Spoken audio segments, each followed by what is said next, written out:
today about the anatomy of spiral galaxies, specifically about the regulation of star formation in those galaxies. And this is work that I've done with my advisors, James Wobsley and Hugh Couchman, and as well with Ben Keller. So as a little motivation, I'm going to start with the Kennicutt-Schmidt relation. And one of the things it tells us, right, is that star formation isn't necessarily efficient. So it's regulated by some way. And the way it's regulated must be different in different environments, in different galaxies. So for instance, at high surface density, turbulence is probably a really important regulator. And Shetty and Ostreicher have done work on this. At low surface density, possibly it's your inability to sustain a two-phase medium that regulates your star formation. That's something from UC-HiPACC. And in Milky Way type and normal type spiral galaxies, it's possibly FUV heating from young stars that is the main regulator. And these are the types of galaxies that I'm going to discuss today. So if star formation is self-regulated, that brings up a couple important questions or concepts. So the first is sort of for simulators. So if star formation is self-regulated, what does it mean in our simulations? What does that do to the scaling between our star formation rate and our star formation parameters that we use to control star formation? Popkins has done work on this. The other thing that we can ask that's more general is what is actually regulating dense gas formation on different scales? What's the process by which this is actually occurring? Observationally, the Things team has done a lot of work on this, and Eve Ostreicher analytically as well. And what I'd like to do in this talk, and what I've been trying to do in my work, is sort of connect these two ideas together and sort of bridge the gap and use the sort of pressure-driven regulation framework of Eve Ostreicher and apply it to simulations. So I've done this using a suite of isolated galaxy simulations. I'm not going to spend too much time on this slide. The main points are that they're simulated using the SPH code gasoline. They're Milky Way type and high resolution. For this work, we've added a radially varying FUV heating term to model photoelectric heating in the ISM. And then there are 8 simulations in the suite where each one features one change to one of the 3 star formation parameters we use. So we have star formation and feedback, where the feedback is just a simple supernova type feedback. And the reference set is listed there. So the first thing you can do when you have a large set of simulations is you can plot up the global star formation rate, right, and see what's going on in that way. So that's what I've done here. Here's plotted the global star formation rate, and each panel represents what happens when I change one specific parameter, with the first panel being the star formation efficiency, the second panel being the feedback efficiency, which is basically just telling you the feedback energy, and the last panel is the density threshold. And what you can see is that the scaling that you get between your star formation and your star formation parameters is actually strongly sublinear, so it's not one-to-one at all. So for instance, I can change the feedback efficiency or the energy from 100% down to 10%, that's a factor of 10, and see only a change by 2 times in the amount of star formation. Or for something like the star formation efficiency, I can change that by a factor of 70 times, right? Almost 2 orders of magnitude, and see, only a 4 times change in the star formation rate. So strongly sublinear. Popkins also did this in a paper in 2011, and that plot is from his paper, where he's done the same thing, very different star formation parameters, and see what happens to the star formation rate. And you can see his scaling is even more sublinear, so he sees even less variation. So we have this result that in simulations, our changes to star formation are not coupling in the way we would expect necessarily with our parameters. And to understand why that is, we need to go one step further and think about why is star formation happening in the ISM. And that's where this pressure-driven framework comes in. So the idea is gas is falling down, and if you want to prevent that, you need something to support it. So the vertical gravity in the ISM sets some sort of pressure requirement, and then you need to form stars in order to give you support against that. So in a galaxy that's coming, the gravity is coming from things like dark matter, from gas, from stars.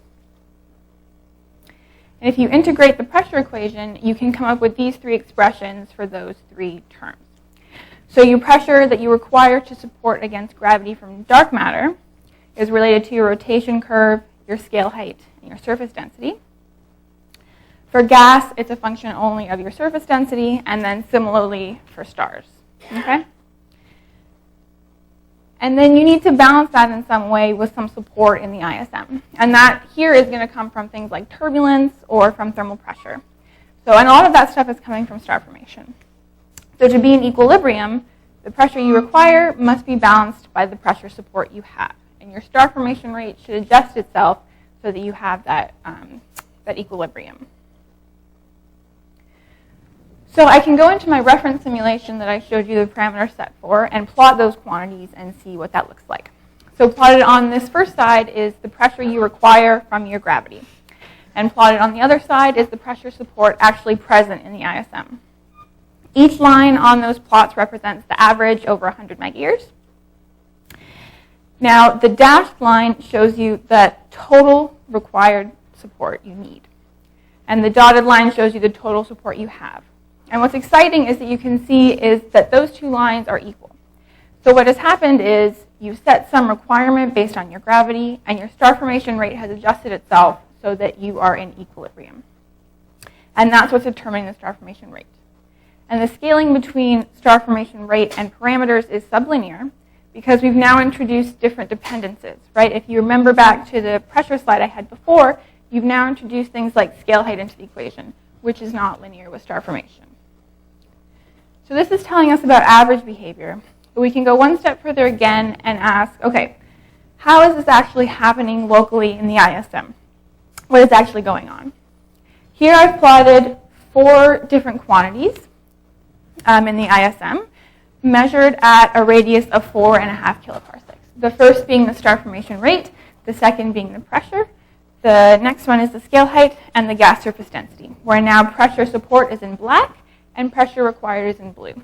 And you can see that now you have a lot more variation in these quantities, right? And the star formation rate specifically is very bursty. And there's a few things to take away from this. The first is that you see a characteristic period of about 90 meg-years, okay, in your oscillation. And that's dependent on what radius you're looking at. The second is that now response times come into the picture. So if we think about how regulation actually happens, it happens because quantities respond to one another. So you have a burst in your surface density at the red line there. It takes 5 meg-years for that to translate into a burst in star formation. And then the way to stop a burst in star formation is for your galaxy to puff its scale height up. But that takes a further 45 meg-years for that response to happen. Right? So that's what's causing that 90-year cycle. Lastly, we no longer see the pressure support and the pressure required line up well. There's discrepancies between those two. And if we plot the difference between those quantities as a function of time, that 90 meg-year period emerges again. So what that suggests to us is that it's those differences that are driving changes in star formation.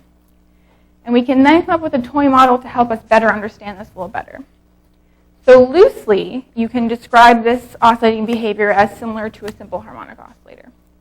So you need 3 variables then. Your position is going to be your scale height. Your velocity is going to be your midplane velocity. And the acceleration is that pressure difference. So your pressure difference is driving the cycle.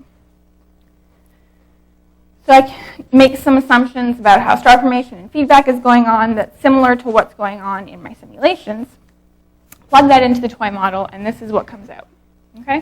So I plotted here those same quantities before, but this time for the toy model.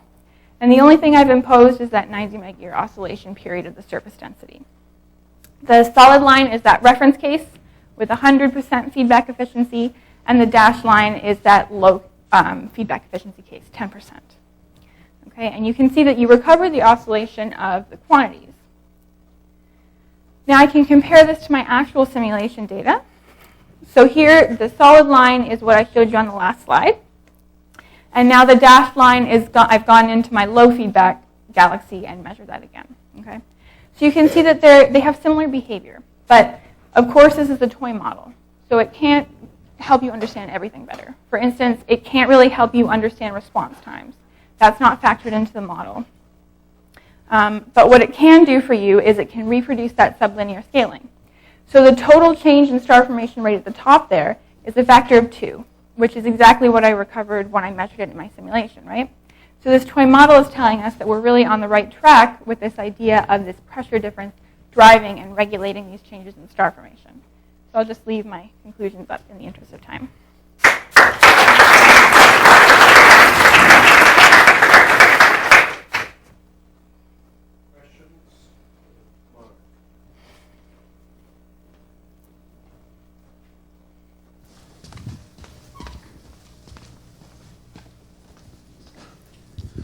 So I was wondering if you could say anything about metallicity, because, okay, you've run solely at solar metallicity. Yeah. Have you thought about, in your toy model or in your simulations, what would change if you changed the metallicity? Because it seems to me one of the most striking observations that any successful model should explain is the fact that low metallicity dwarf galaxies don't sit at the same place on the Kennicutt-Schmidt relation as the exact same total gas surface density, and thus presumably Right. the same gravity, but a higher metallicity galaxy. I haven't considered that, no. Okay. I mean, is there anything in your model that sort of depends on the metallicity? I mean, there's heating and cooling, which depends on metallicity, but in the toy model itself, no. Okay. I'm missing whether or not there's anything in the problem that takes into account the gas supply from the outside. No, they're isolated right now. So what would happen if the infall changed? Well, it would change in that you would add gas, so it would change your gravity requirement in that way. So it's basically just an argument of equilibrium. So it's just going to maybe give you more turbulence, maybe give you more gas gravity, like I said. So Well, let me ask specifically about the star formation rate. Would the star formation rate change if gas came in from the outside? if there was more supply, Yeah. I would say it depends on the scenario. Okay, thank you, Samantha.